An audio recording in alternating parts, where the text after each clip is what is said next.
Сәлем, Руханият каналына қош келдіңіз. Сізбен мен Арайлы Далеловна. Маған хат келіпті, жеткіншектің агрессиясымен қалай күресек болады деп. Ең біріншіден күресу деген сөздің өзі бір сұрақтың астында қалып тұр. Себебі бала туыла сап жеткіншек болып туылмайды ғой. Ең әуелі ол кішкентай нәресте болып туылады. Сол кезде ол анасының сүйіспеншілігіне, анасының махаббатына зәру болып туылады. Бүкіл әлемді бала анасы арқылы ғана көре алатын болады. Дүниетанымында анасының қарым-қатынасы арқылы қалыптасатын болады. Сол себепті баланың ең басындағы себептерін анықтауымыз керек. Ал ол анасының рөлдік қатынасы. Рөлдік қатынасы қандай болса, баласының да болашағы сондай болмақ. Мысалы, сізді алайық. Сізде мысалы бір нәрсеге ашуланғанда айғайлайсыз, сіз бекерден кері айғайламайсыз. Сіз өзіңіздің өміріңіздің белгілі бір қиындықтарынан, сіздің бір нәрсені дәлелдеуге деген аргументтеріңіз жетпей қалған кезде, не болмаса тағы да ашынып барып сіз айғайға басатын боласыз. Демек, айғайлау ол өзінен өзі болмайды, оған түрткі болатын дүниелер бар. Міне осы сөйлеу әдебі сіздің балаңызға да жазылады.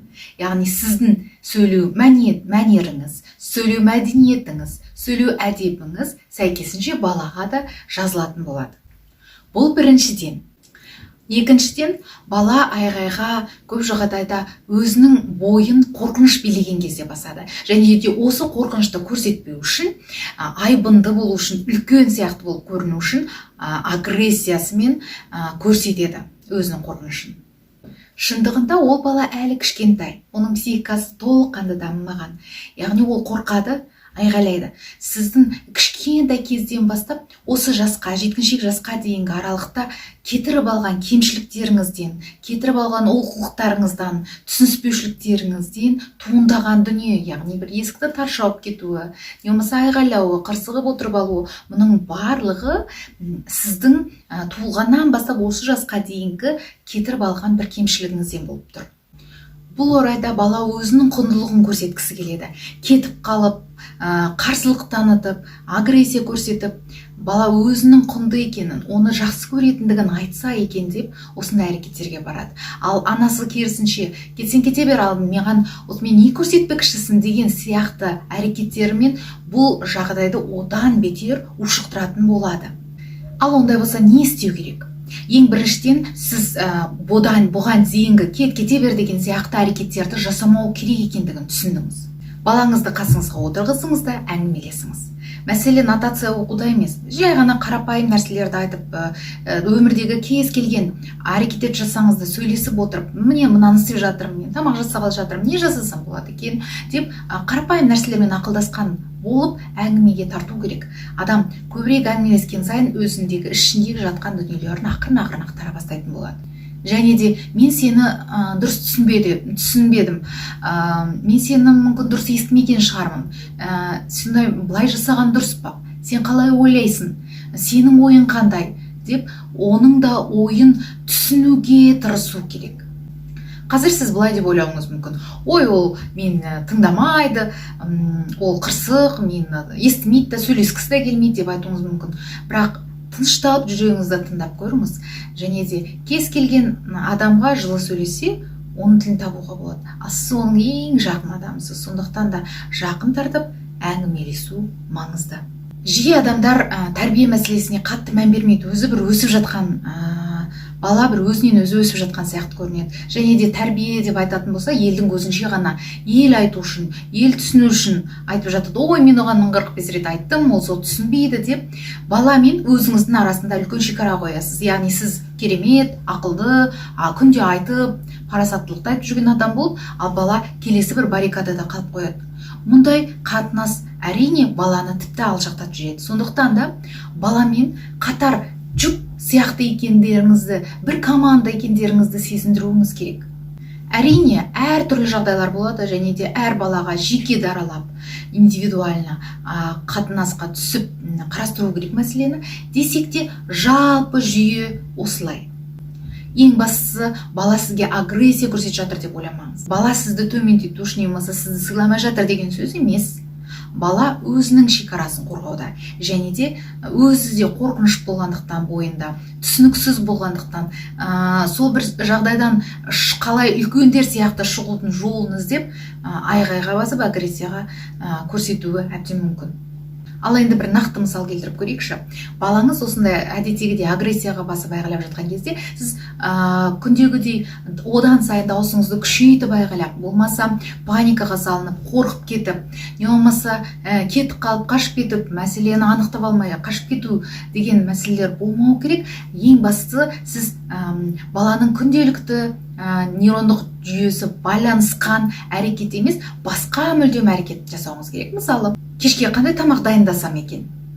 Не болмаса, сенің даусың бейне бір командирлардың дауысы сияқты ғой, мүмкін үлке есейе келе бір военныйда бір подполковник болар ма екенсің деген сияқты тақырыптан сәл ауытқытып жіберу керек. Баланың ашуланып тұрған агрессиясы бірден басылып қалады. Себебі ол сізде күнделікті айғай үстіне айғаймен жауап береді деген жүйе қалыптасқан. Сол күнделікті әрекетті өзгертіп жіберген кезде нәтиже де басқаша болады.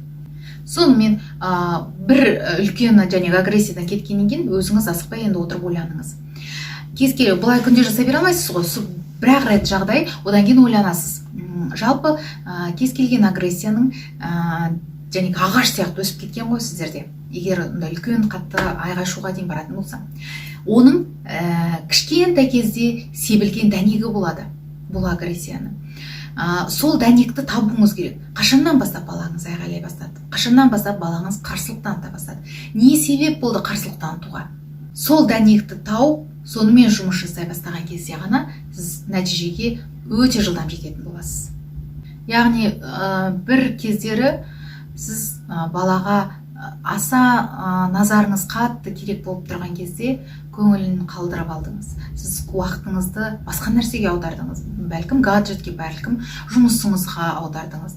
Бала сізді қажет еткен кезде, көңілі қалып қалған кезде бұл бір дәнек болып егіліп қалуы мүмкін. Бұдан мен сіз кінәлісіз деп айтқым келмейді. Бәлкім сізде де сондай рөлдік қатынас болған шығар ата-анаңыз ретінде. Бәлкім сіз де солай тәрбиеленген шығарсыз. Жалпы бала тәрбиесі өте саналы түрде жүзеге асу керек. Қазіргі таңда саналы тәрбиелеп жатқан ата-аналар көп. Алайда қазіргі кезде де ескіліктің штампымен тәрбиелеп келе жатқан ата-аналар бар. Сол кісілерге ескерту айтқым келеді. Көп жағдайда баланың сәтті әрекетіне қарағанда сәтсіз әрекетіне баса назар аударып, зейін фокусын сол жерге бұру арқылы баланың өзіне сенімсіздігін төмендетіп алып жатамыз. Мысалы, бала ойнап келе жатады, бордюрдің үстінен секіріп жүріп келе жатады. Сіз айтасыз, түс, қазір құлап қаласың деп айтасыз. Бірақ ол бала, әрине ол әлемді танып жатыр, ол үшін қызық. Ол тіліңізді алмай ары қарай жүре беруі мүмкін, бірақ бір кезде құлап кетсе, сіз бетіне міндетті түрде басасыз. Неге сен мен айтқан тілімді ала қоймадың? Сен ондай болса құламаушы едің. Сен бір жерін жарақаттамаушы едің деп. Бірақ бұл орайда біздің назарымыз неде болу керек? Сен біраз жүрдің, кішкене жол қалған кезде құла кеттің. Ештен кетпейді. Зато сен мынаншама жол жүрдің деп, оның істеген позитивті жағын баса назар аударып айтып отыруымыз керек. Әр кемшілігін бетіне басқан сайын біз баланың өзіндік бағалауын төмендетеміз. Сонда баланың қолынан түк келмейтіндігіне байланысты комплексті тудыратын боламыз. Сонымен баланы әрқашанда жеңіске, сәттілікке, зейін фокусын аударып отырып тәрбиелеу керек. Сен жасадың, бәрекелді, жарайсың деп айтып отыру керек. Ал көп жағдайда біз кері жасаймыз, сондықтан да жеткіншек жасқа келгенде балада ондай негатив жиналып қалады да, ол агрессия арқылы кері шығарылатын болады. Жалпы қай нәрсеге біздің назарымыз түседі, сол нәрсе еселеніп кетеді. Мысалы, сәтсіздікке көп назар аударатын болсаңыз, сәтсіз бала өзінің бойында өзінің сәтсіз екеніне сеніп қалады да, сол нәрсе көбейіп кетеді. Әр көрген нәрсесінен сәтсіздікті көріп тұратын болады.